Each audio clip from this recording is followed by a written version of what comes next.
Hi, good day everyone. I'm Simon Dawson, Senior Lecturer at Cardiff Met University. Welcome to my short interviews with industry specialists where I get to ask them how they got into their field of work, the essential skills that they use, and any advice they can offer students during their studies or entering the industry.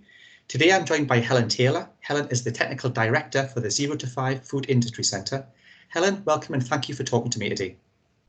Good afternoon, Simon. Thank you so much for inviting me today to have a conversation about my career and how I got into food and food manufacturing. Great. Well, first of all, it was actually just that. Could you just explain a little bit about who you are and what you do, please? Yeah, I'm Helen Taylor, and as Simon said, I'm the technical director at the Food Industry Centre, Zero2Five at Cardiff Metropolitan University. And my role is basically I interface with industry, and my team work with industry every day. So I'm not an academic member of staff, and my role is basically to cover everything from food manufacturing, food safety, new product development, hygiene, anything you could think of.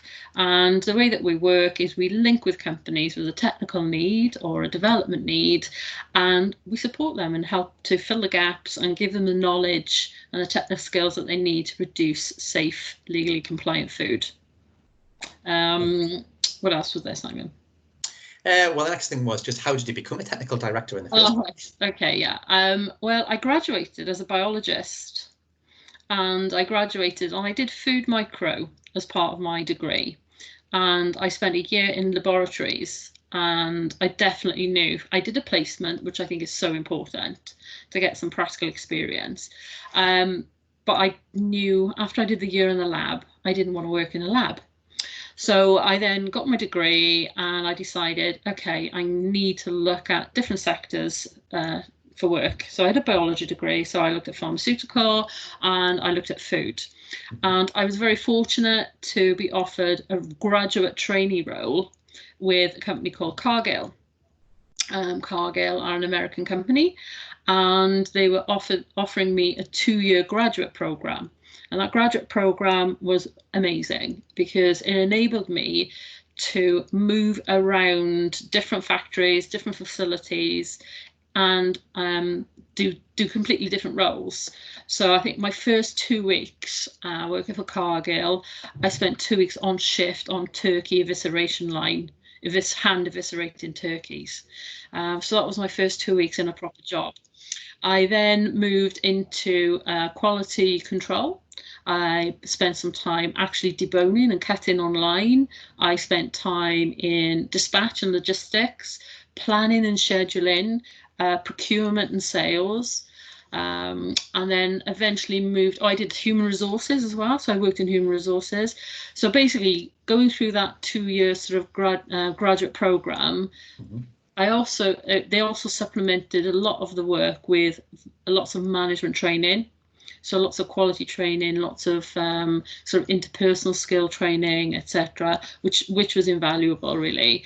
If I hadn't gone through that process, the pain of the actual graduate training program, I don't think it would have enabled me to pursue and to move into the career that I've had. So I then moved into management roles. I became a technical manager, operating a business of about 600 people, 3 shifts, 7 days a week. And at that time, we were making products for Marks and Spencer's, and I was producing all of the European products for McDonald's as well at that time. So I got a lot of very good experience really early on. And I think getting that exposure is so important because when you're young, you kind of are able to learn so many things. So I was fortunate, moved around a lot. So I spent about 10 years with Cargill because they're a big operation. I spent time in France, I spent time in the US, and I spent time in the UK. And like I say, that gave me an amazing exposure to lots of different kinds of management styles, lots of different types of processes and technologies, which enabled me to kind of move into some of the different roles that I've had in industry. Some of the other areas I've worked in ready-to-eat products, I've worked in ready meals, I've worked in sort of cooked product areas, so high care and high risk products as well. So technically that exposure has been invaluable, and I was able to work a lot with the retailers. So working with retailers, working in ready to eat and high risk, high care product categories is probably the most challenging part of my career to date. And I was a technical manager for a ready meal company when Sudan Red problem happened back in sort of early 2000s. So that was very, very challenging. But hey, you know, that's history now. And then in about, or probably 20 years in, I moved into the university, into an academic, you know, facility. And at that time, it was quite a small sort of team of like 3 people. And now we've got a team of 30 plus who operate across the whole of Wales and beyond, really.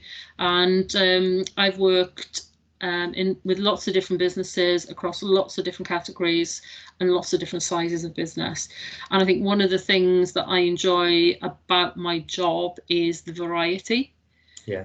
Working with lots of different companies, lots of different types of people, seeing new technology, new products, new processes is always stimulating, and is a very positive sort of position to be in.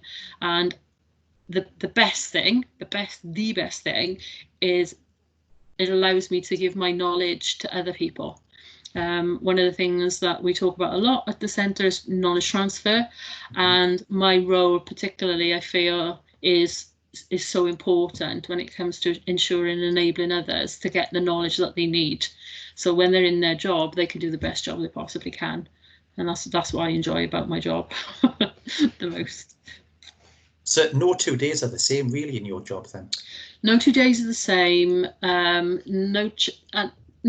Yeah, because if you think about it, all of the businesses are different, the people are different, the culture within the factories are different, and the way you have to approach challenges and the way you have to try and find solutions, one size doesn't fit all. So you have to use all your interpersonal skills, your knowledge, your experience to try and find the best way to communicate with the particular business, and then help them to identify the solution for themselves. So, you know, sometimes people have to see the solution themselves in order to implement it. I can't just go into a business and go, you need to do it this way. They need to buy into that. So you have to use all of your skills and knowledge to help people understand why they have to do things in a certain way.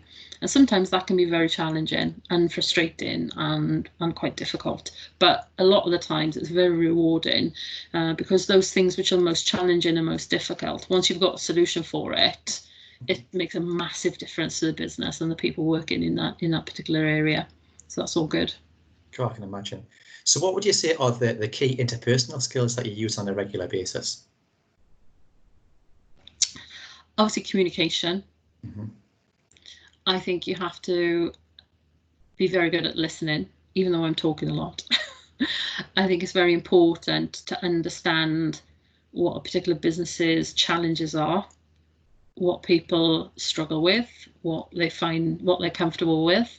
I think you need to find the best way to help and to support a business, and listening is really, really important, because I think one of the things that I come across a lot is businesses have lots of challenges and lots of issues to deal with. They know it's a challenge, they know it's a problem, but they don't have clarity on why it's a problem and what are the potential solutions. So spending a little bit of time understanding the business and getting into some of the detail and drilling down into the process or the people or the product, I think is so important. And then once you get to that sort of root cause of the problem, then you can kind of put some effective sort of corrective action in. I'm talking very technical now, corrective action, implementation and root cause analysis, but those things are so important, because when I was in industry, sometimes you'd have the same problem occurring over and over and over again, and that gets very frustrating for the team of people and the industry and the factory that you're working in, facing the same problems day in, day out. It's like Groundhog Day, not good.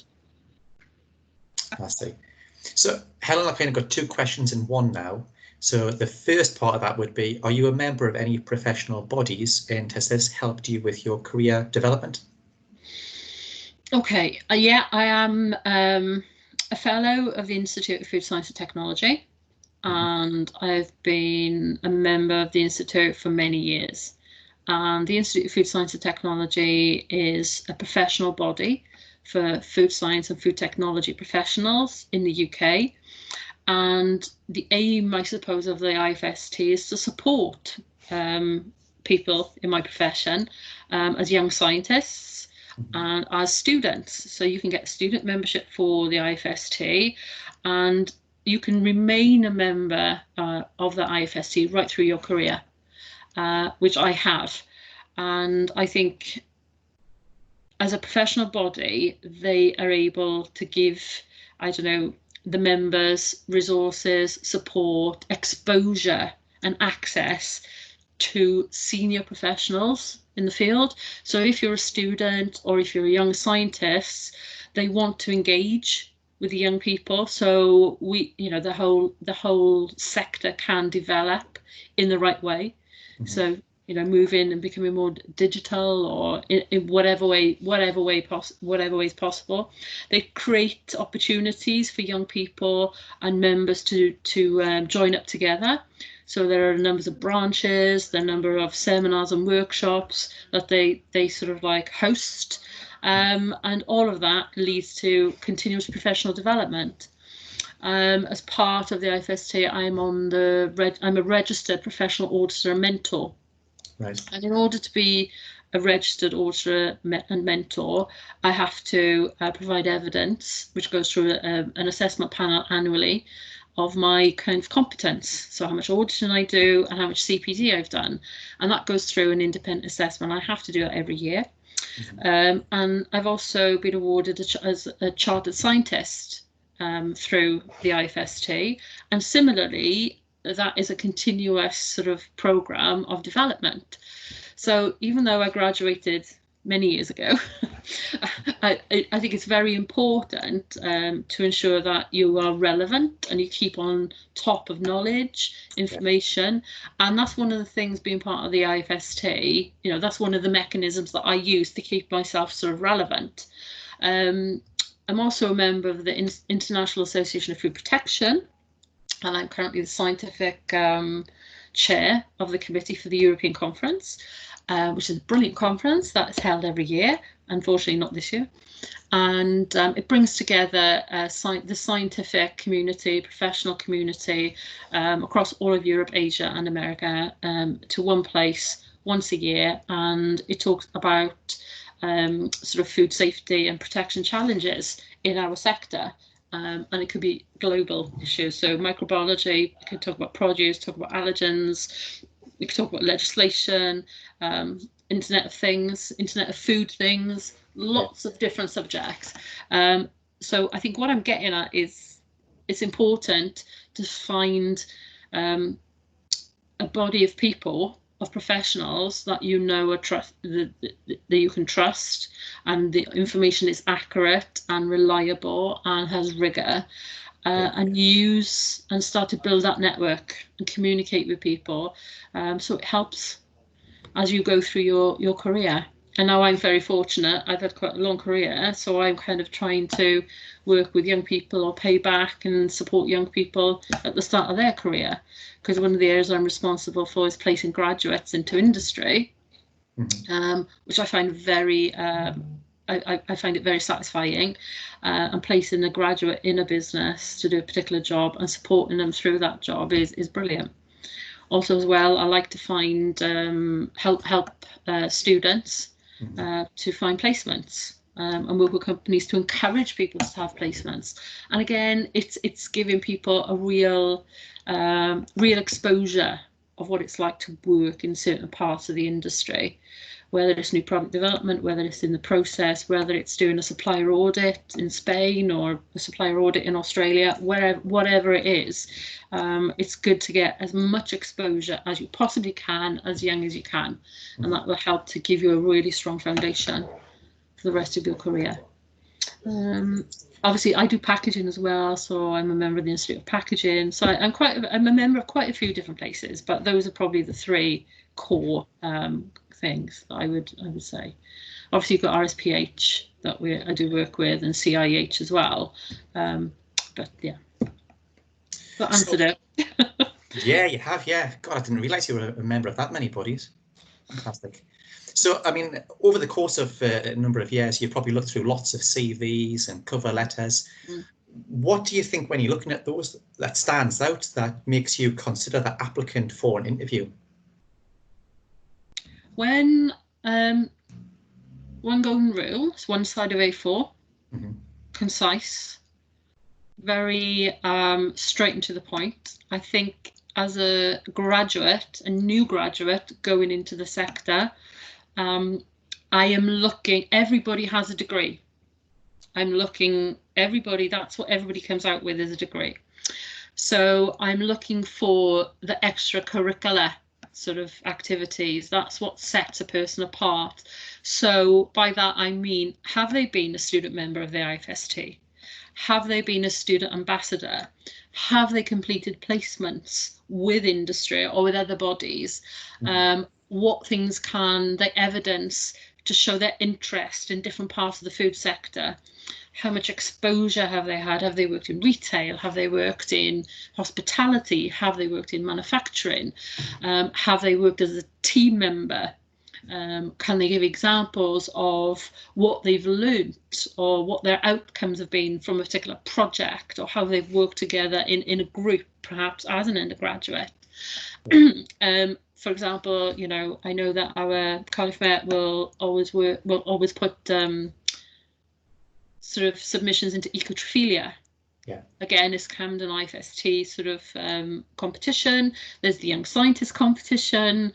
There's a student launch pod. There are so many different things out there that would be good to kind of, oh yeah, I did compete in ecotrophilia. All right, that's a great thing to have on your CV. I am a student member of IFST. I'm a student ambassador.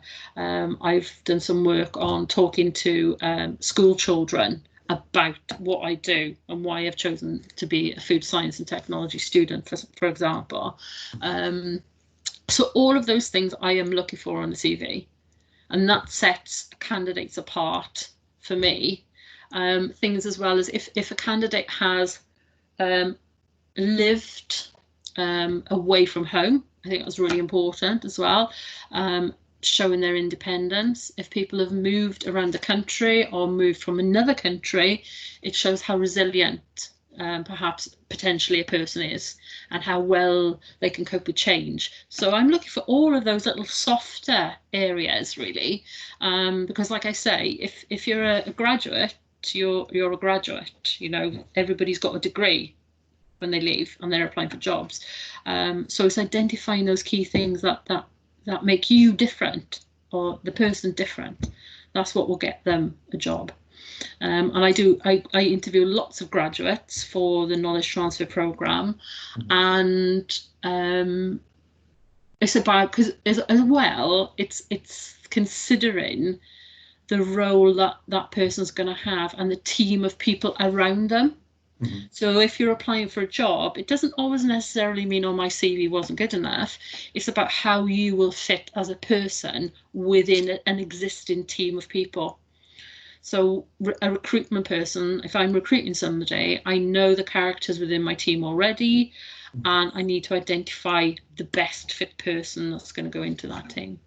So it's how you then, you know, how you communicate in the interview process as well, I think is important. But the first thing you got to do is get your CV right, Simon, like you say. That's why you asked me. Yeah. And that kind of leads on to my final and follow-up question, which is, can you give any sort of like do's and don'ts advice for when somebody is actually in an interview? Number one, always answer the question.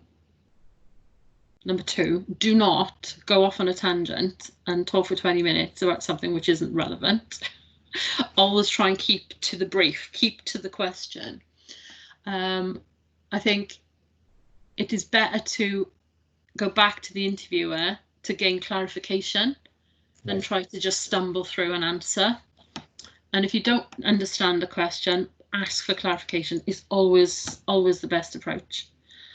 I think if you talk about your own experience, if you talk about what you've experienced, I think that's always, I can always recognise when somebody's telling me about something they've actually done rather than what they think. Because I think one of the difficulties for students when they go into an interview situation is they haven't always had a lot of experience. So they refer to their studies. So that's why I think it's important for you to have placements, for you to get some practical experience and exposure, because then you can use that real sort of like, oh, when I was working for X, or when I saw this, or even if you just went to a conference. I went to a conference and I listened to this person speak, and I found what they said was, so it's using actual examples and actual experiences and conveying that to the interviewer, I think is really, really important. And obviously don't say anything that isn't what you have or haven't done. Make sure everything that you say you've done, basically. Yeah. Honesty then. Yeah. Yeah. Be honest.